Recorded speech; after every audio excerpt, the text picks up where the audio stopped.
With the close of the Iconian War chapter, I thought it a good idea to recount the events, battles and lore from around those missions, as well as tales not present in the main campaign. The true beginning of the Iconian War is hard to pin down, and all the battles from the Klingon War onwards were collectively called the Long War because of their retrospective connections to the Iconians. So to save going over all of these events, I'll point out the video on the Klingon War I did that covers the events from 2405 to 2410, while this video covers the 8 months or so that makes up the Iconian War specifically. After the re-establishment of the Khitomer Accords and the creation of the Delta Alliance, exploration began of the newly accessible Delta Quadrant via the hijacked Dyson spheres and their Omega molecule-powered gateways. In the spirit of cooperation, and out of the fear of the looming Iconian threat, the Delta Alliance, of Romulans, Klingons and the Federation, shared most of the discoveries and progress made in technological developments from the spheres. This led to massive increases in technology of the time, which brought the Alliance's ships up to spec with Iconian vessels, but as we'll soon see, just having the gear isn't enough. Using ties established years earlier by the USS Voyager during its time in the Delta Quadrant, the Alliance reached out to the Talaxians through Ambassador Neelix, who was not actually recognised as an actual official ambassador, but anyway, to negotiate with local powers. The primary goal of these negotiations was to build a coalition that could ally with the Alpha Quadrant against the Iconians when they eventually came. What became apparent, however, was that there was something amiss in the Delta Quadrant. The Vaadwaur, awakened 34 years ago by the crew of Voyager, had somehow achieved vast technological improvements from their former state. They had quietly made moves to take out other Delta Quadrant powers, with sudden overwhelming invasions, leaving next to no survivors to tell the tale. This had been building since before the Delta Alliance arrived in this end of the galaxy. The Vaadwaur's first target had been the Krenim, which had been wiped off the galactic map. They then made moves against the Turay and the Kabali, waging a long siege against the Kabali homeworld.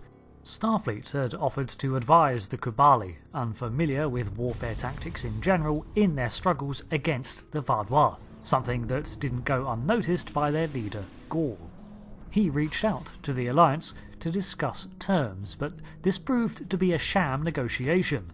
After asking the Alliance to attack the Kabali, the Vaadwaur then attacked the Talaxian colony that had hosted the talks.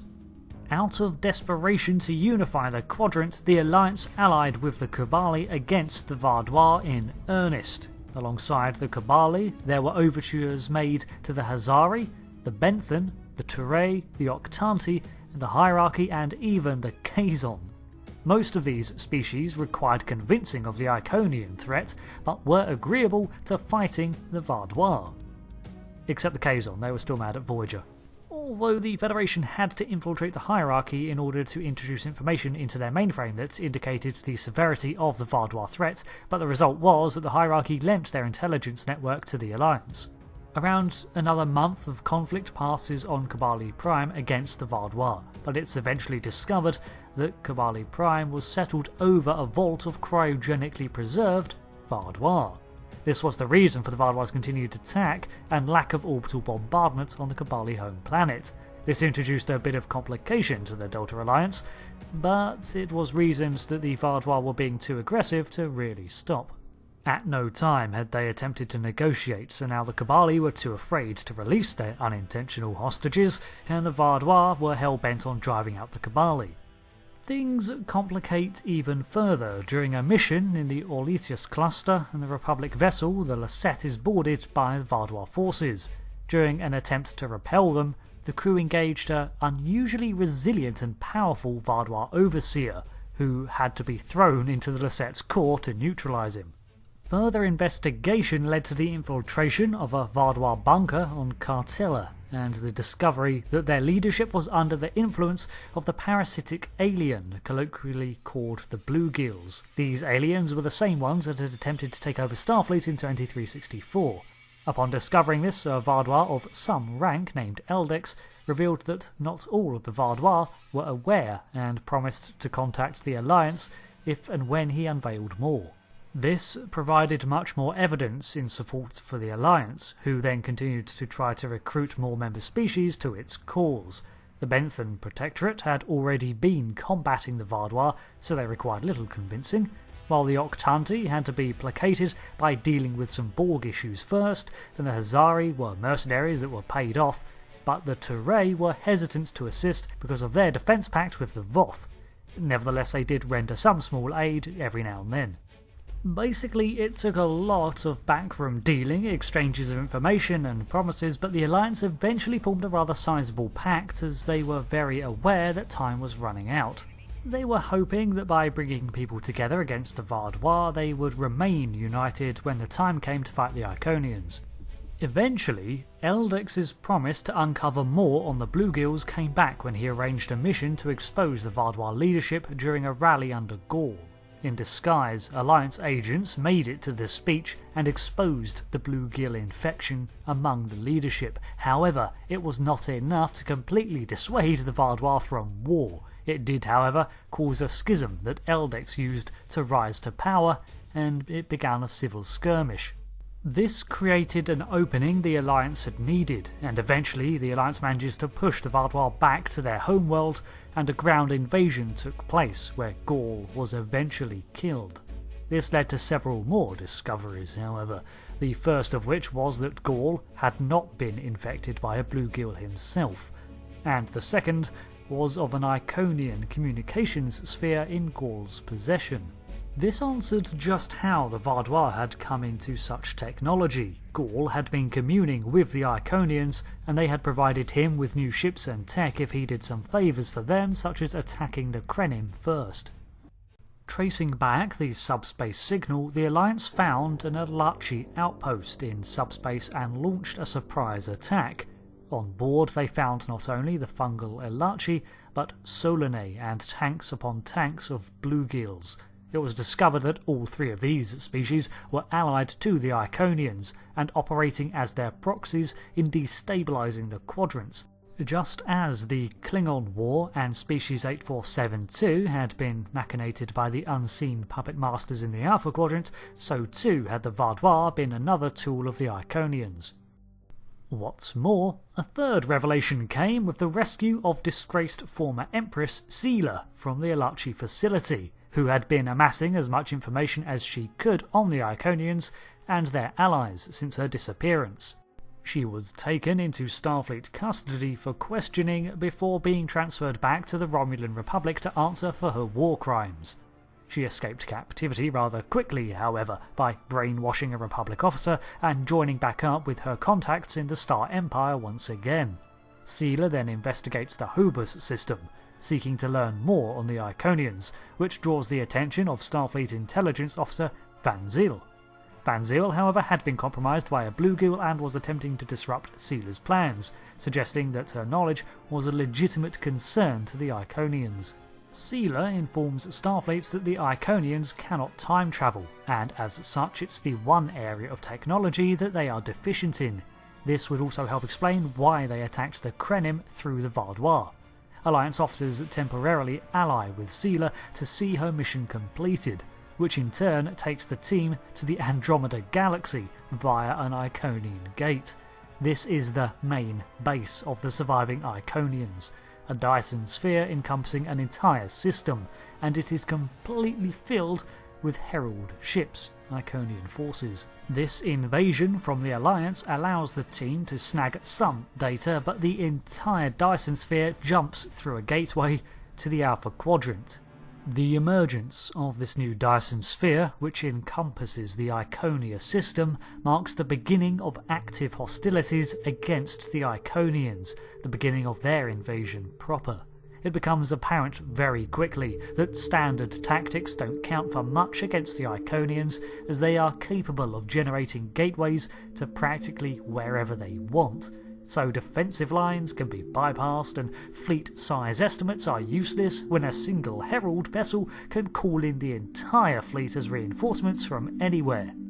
One of the first targets the Heralds chose was Starbase 234, from where they could then strike at New Romulus. Within minutes, the base fell when Iconian ships simply used their gates to bypass the very shielding of the starbase and even opened gates to a sun's surface to boil Alliance vessels.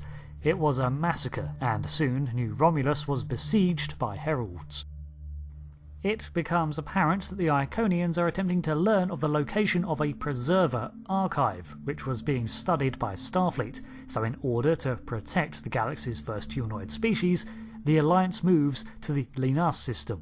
However, as before, Starfleet and its allies are too poorly equipped to deal with the Iconians, despite the advances they've been making in technology. An Iconian dreadnought manages to destroy the ancient ancestors who had been willing to share detailed information on the Iconians with the Alliance. So we see that the early actions from the Iconians' forces have been to locate those who may know of their weaknesses and eliminate them, first the attempt on Sealer and then the Preservers. Stardate 87305.1, about a month into the war.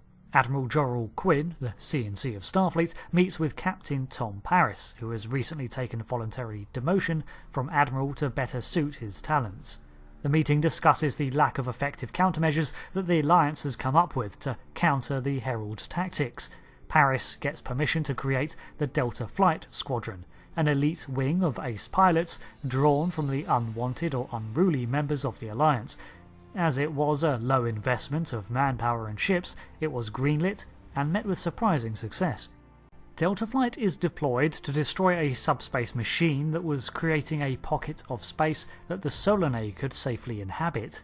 This mission successfully prevented the Solanogen lifeforms from entering into the war, and on top of this, they managed to acquire information listing an Iconian facility of old that had been reactivated. Klingon intelligence deciphers it and mounts a secretive strike using House Peg. During the raid on the Omega molecule-powered base, the clone of Kahless engages the Iconian Taket in combat and manages to cut off the being's arm above the elbow before being killed by the powerful alien.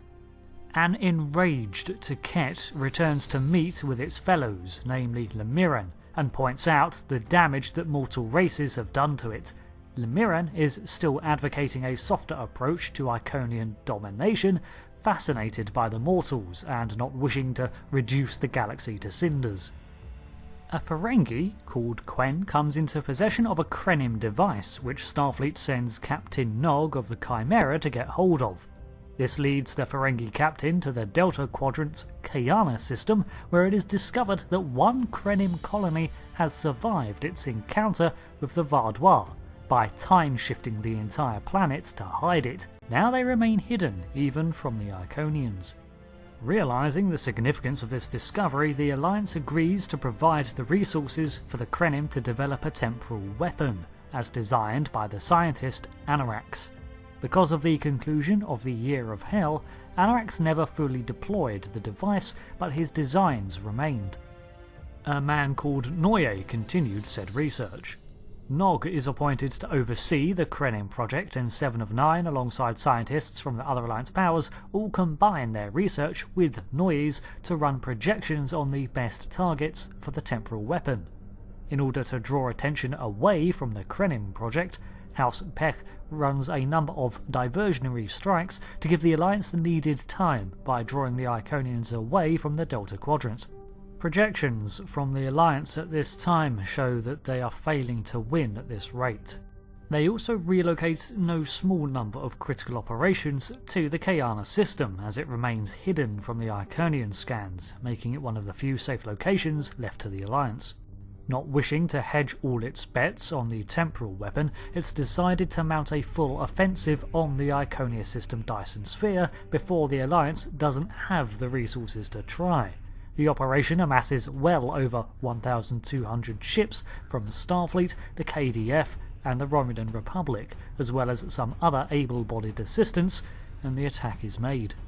During the battle, many ships are lost, but a small squadron, including the remnants of Delta Flight, make their way into the sphere in pursuit of a damaged flagship with the goal of usurping or at least disrupting the Gateway network. However, plans change when it is revealed one of the 3 leading Iconians, Matara, is aboard the ship. A squadron infiltrates her dreadnought and manages to eventually kill her. However, this calls the other 2 of the leadership to her, and Lemiran finally accepts Taket's way of thinking, enraged now by the death of her sister. Upon retreat, the Alliance counts its losses, and although they achieved something, it was not a resounding victory, as most of the fleet had been lost, and the Iconians would now redouble their efforts to eradicate the Alpha Quadrant races. The Alliance begins to seriously consider the time weapon plan. After a couple of weeks of lessened inactivity, the Iconian forces begin to attack even strategically insignificant civilian targets in retaliation for the death of Matara. The Bolian freighter, Treva, is destroyed by Iconian forces, with most of the crew of 80 killed as well as several colony planets completely destroyed. Stardate 87264.5. Eventually it is decided to delay the discovery of Iconia by altering the course of the USS Yamato in 2366, using the Krenim temporal weapon. But the effects prove to be a disaster. Unforeseen consequences result in Romulus being assimilated in the new timeline, so a correction is made to restore as much of the original state as possible. Now aware of their failed plan, the Alliance retools the Krenim weapon to instead generate a portal to send back a team to Iconia's past. With only comparatively few ships remaining, Alliance worlds pull back to the core Federation systems, with even Klingon ships bolstering the defence in force to protect the UFP's homeworlds. This was done both out of honour and strategic importance, as they had realised that if the UFP went, then the rest of the quadrants would not be far behind. Kronos, though, is invaded by Iconian forces, and the planet becomes a battleground in orbit and on the ground.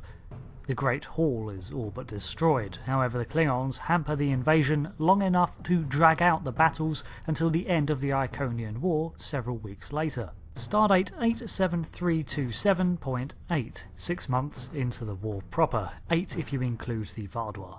Following the Iconians' destruction of the Preserver Archive, Titan calls off research into the new Romulus-Iconian Gate. This is opposed by researchers who believe that further study could lead to the ability to hijack control of the Gateway network, but he redirects their efforts to the Krenim project.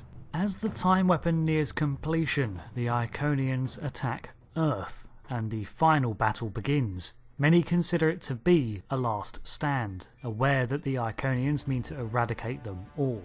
During the defence of Earth, Empress Sela of the Star Empire arrives with a Dominion fleet. She has been missing all this time, negotiating a deal with the Dominion that the Alliance could not achieve. This was not enough to turn the tide, but it did buy enough time to deploy the Krenim temporal portal and send through a few ships.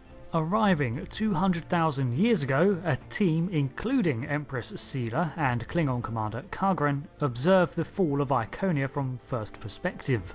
Rather than ensure that the Iconians are wiped out in the past, thus preventing the war altogether, they instead help the Iconian evacuation. This enrages Sela, who attempts to stop them and harms several of the escaping Iconians and steals their archive of information, the World Heart. Paradoxically, this ensures that Taket takes revenge on the Romulans by starting their invasion with the destruction of Romulus through the Hobus supernova. Unsure of what else has been changed, if anything, the team returns to 2410 with the World Heart. In a last attempt at diplomacy, the captain of the time-travelling team contacts the Iconians and shows them the World Heart. This reminds them of their evacuation 200,000 years ago, and they realise it was this very same captain that helped them escape, even though they knew the cost it would bring them. This is enough to convince the Miran to call off her forces, the majority of them it seems, while Taket refuses to stop her attacks, but for all intents and purposes, the Iconian War is officially ended. No formal treaty was signed nor deals struck, as the Iconians simply returned to Iconia with the demand that they be left alone to rebuild their civilization, and they would then leave the lesser races alone too. Beaten into submission but not death, the Alliance agrees. Empress Sela is about to be arrested for her actions, but during the victory celebrations she slips away, steals a Vulcan officer's casual attire from the locker room, and escapes Earth. This pretty much sums up all the events of the Iconian War. My timeline might be a little off, but the Iconian conflict lasted half a year for certain. It's just the missions are a little hazy as to when they took place, so I tried my best to organise it based on dialogue from the story missions.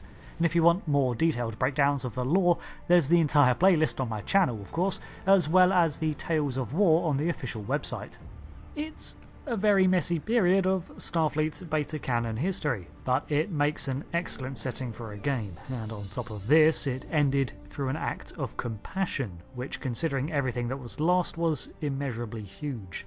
So thanks for watching this review of the Iconian War saga. The adventures in this lovably hectic STO universe are still continuing, so I hope to see you there as I explore the ever-expanding narrative of Star Trek Online. Thanks again for watching, and I'll catch you later. Goodbye.